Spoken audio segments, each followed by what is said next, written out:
Everyone, it's your boy Zach, and I forgot to do the. I guess this is not too loud. Something's up with the levels where if I talk normal. Anyway, I gotta remember to get that. This is my review of Unbreakable X-Men #1. And when I say review, it means I actually read the motherfucker. I didn't just have someone skim it, find things to pretend to be offended by, and then go tattle to some depressed middle-aged conservatives. I actually read the motherfucking comic in good faith. But before I start, a couple of other just quick reviews. So they got The Batman's Second Night, another miniseries in the Black Label format. And I didn't finish the last one, even though I thought it was just fine. The problems I had with the first one, why I quit reading it, it's the opposite for this one. In the first one, the 1930s setting seemed very surface level. It was like, hey Joe, what do you know? It was just like fedoras and Model Ts, and it was like, This one actually feels like it takes place in the 1930s. I don't know if he did some more research or just kind of unclenched about it, but it's a really, really cool story, and definitely a recommend. Not crazy about the colors though. This Captain America continues to be a good run. Wes made a ridiculous case to quit reading it because there was a scene set like 4 weeks into the war where a local was like, "You haven't lost many lives," and he got all like ridiculous about it. It's like, "We lost thousands of lives." It's like, hey, it was the first. It's set during the first. If you actually read the motherfucker, it says that. So this Captain America, good. I'm still liking this issue 4, and then there was another one. What was it? Yeah, so that one, and then Daredevil was good. Everyone said it was the worst run ever. It finished good. But anyway, so a couple of days ago, Wes and Doc did a review of this, saying that it was the worst X-Men comic ever. And listening to I'm not going to call it a review, the video. It poses as a review, but it's just basically just bullying, just like grade school bullying. I've told this story before where I moved to a school one time, and like it wasn't one of those Stephen King schools where the bullies are murderers, but like they were trying to bully me and they were just laughing at everything I did, even if it was just like my pencil just like rolling on my desk. And I just turned to them, I was like, that doesn't count, you're just laughing at everything. So he did a review that I don't think he read the book entirely, and he didn't go into it with an open mind. He has a weird gay feud with Marvel and Gail Simone, so it was not a review. Let's just say it that way. But the things he was saying made me suspect that the story might actually be good. Because one of the things these right-wingers do to put something down is they'll call it weird. Except for the problem with the word weird is weird, first of all, it's subjective, but also it's not objectively bad. Like, Tim Burton movies are weird. Christopher Walken is weird. Weird doesn't mean bad unless you're some Ned Flanders right-winger. It's like, oh, that's how unusual. So it's like, it's weird to call something weird and think that will only be taken negatively. The other thing is he was doing these, like, diminishing it in a way that was very transparent that he just read it or pretended to read it to hate it. So the latest one, this is actually a new one, is where you read dialogue in a stupid voice and then say that's bad writing, when most of the stuff was just neutral or even good. He was taking just a small germ of something that Gail Simone's southern accents, they're not great. But honestly, throughout the history of the X-Men comics, whenever they do an accent, whether it be Nightcrawler's German accent, Colossus's Russian accent, or Gambit's Cajun accent, it's very cartoonish and silly. The other thing is, like, they act like there's like a Cajun accent that never changes. a Cajun accent is also going to evolve or devolve with the times.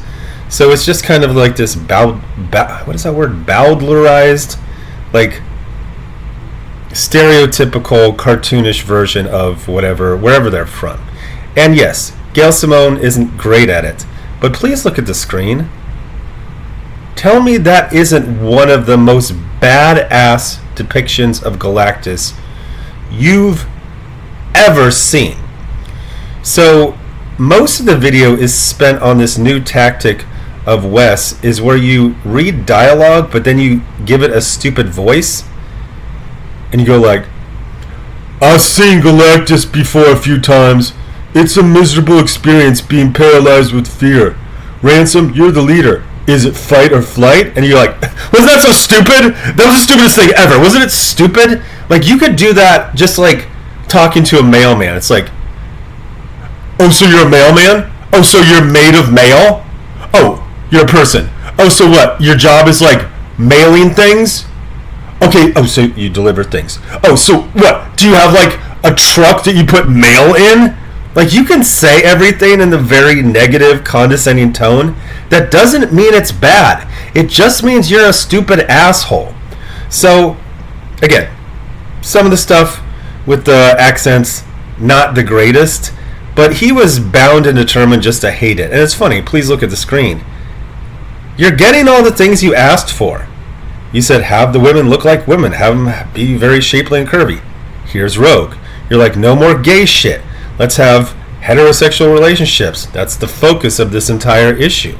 Geez, there's even a bit where Gambit, after Rogue is killed, spoilers, well, is it really spoilers? It's like a future alternate story.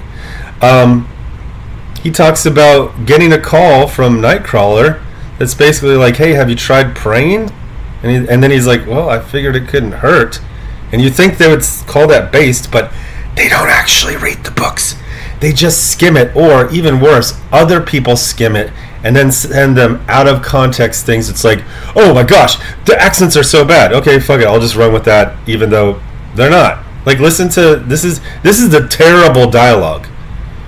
I'm not gonna try to do a Cajun accent. Wasn't expecting that. He did some research. Wants me to go to grief counseling. All the hell in the world, and he still take the time to worry about my soul. Oh, it's so stupid!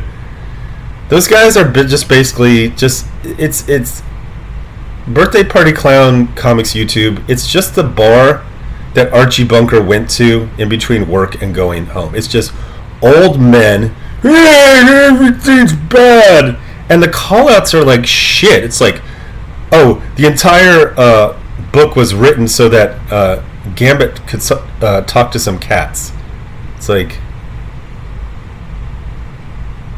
dude, how fragile is your masculinity? Seriously, it's like, oh, he wears his dead wife's shawl in memory of her.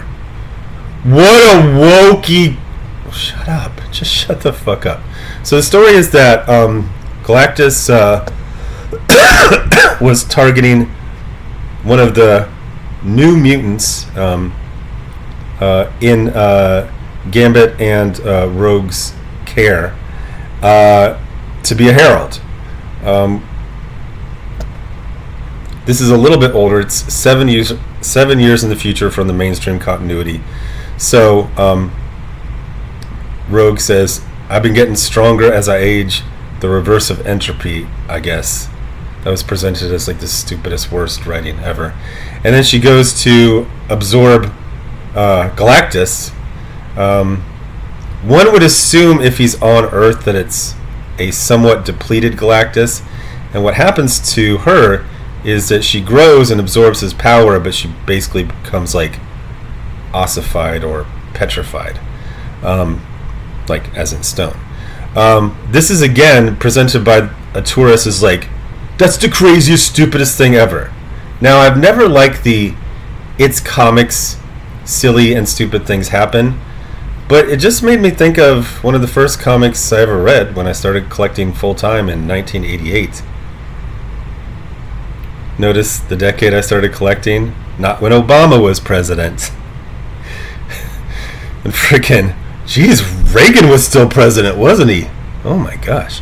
But anyway,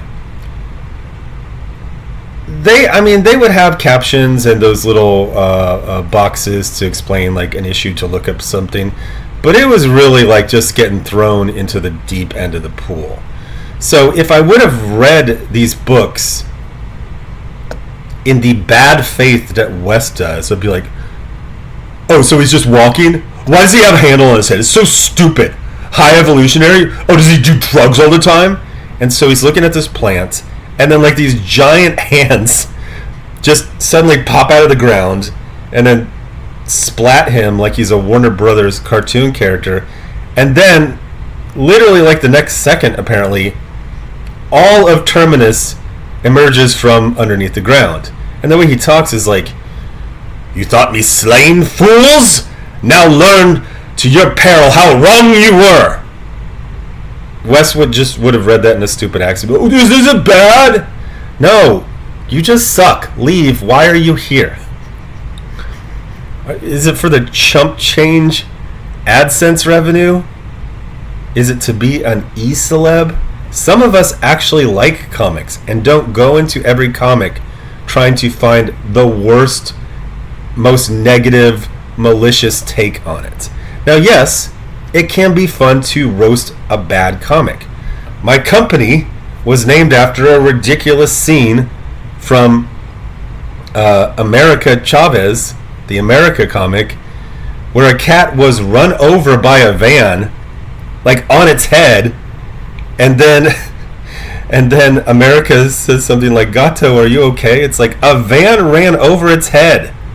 Like, that's why the logo for Splato is a cat with a tire mark over his face. Nothing to that extent happens in Unbreakable X-Men. Magical, fantastical, sci-fi things happen. And no, this isn't an error that he's blind and he looks up at his dead wife, who's a giant, petrified version of herself. They even said that he slowly went blind over a long time. He knows where she is in relation to the house that this happened right outside of. He's not Mr. Magoo, like facing the wrong way. And then the other one was like, well, why doesn't he just get Daredevil to teach him how to fight? He's fucking depressed. This is actually a good issue of X-Men. The funny thing is that in the comments, well, it was two things. It was a bunch of sad sack old men like thanking him, like, or no, I'm confusing that with the Jim Shooter, where he had ChatGPT write about Jim Shooter and then he just read what it spit out. No, but they were literally just off the dome, just listing actually bad, like what was it, Mustard and Bigotry? That was a terrible comic. This is actually good. In fact, Rob from Comics Explained highlighted this as the best that Gambit has been. Now, I think this is talking about, fullness of his character on display. Not some tourist who got into collecting comics in his late 30s trying to make chump change AdSense revenue. Oh, even stuff like this. So he goes, and then it just switches to Atlantis out of nowhere. No, asshole. If you read the book, first of all, there's the narration, and it's actually like, listen to it. Like he goes, I don't say the darkest thing, not out loud, that I'm just waiting for a day when I can lay my burden down and stop running against the wind. That blessed day when we together again. This is the Cajun accent. I'm so tired, darling. Feel like I'm at the bottom of the ocean somehow. So it's pretty dark. He's talking about wanting to be dead, and all it gets is this shithead. It's like, it sounds like Foghorn Leghorn. If you purposely say it like that, it does. If you're not a stupid asshole, you like comics, it reads just fine. By the way, this is directly connected to the main story. Also, this is a subplot. They happen a lot. There tends to be subplots in comics. Pretending like you don't know what a subplot is so it's these two guys, and they reference some of the continuity of this crossover, and then they mention that their job is to go find or to go check on Galactus's corpse, which was put under the water after the battle with Rogue, where she defeated him, and they're supposed to check if there's a heartbeat. Now, I never imagined Galactus as having like organs. I just thought there was just a bunch of energy inside of him. And you might say, well, he has a face. Well, again, if you read comics, his face is whatever the race that's looking at him. Other races see him as different, as their own race. So pretend to be confused by this, which is very, very clear. These two soldiers are told to check on Galactus every day to see if he's coming back to life. And it was nothing but bad faith, malicious, the most negative take on everything, pretending to be confused by things that are very clear, pretending a good story is a bad story, not just a bad story, but the worst story. And I don't like it. As Adam Sandler says, I know what you're saying, and I don't like it. Even being confused by this is like, what? She's dressed like she's from the Old South. She's from the Old South. There you go. That was the answer. The other one was like, they were like pretending to be confused by things and then explaining them in a way that shows that they understand it. It's like, what the hell? She's dressed like she's from the old days? This doesn't make any sense. What is she, like some sort of woman who guards... they even say it right here. She's like, I watch over the unliving humans who betrayed the mutants in their own family.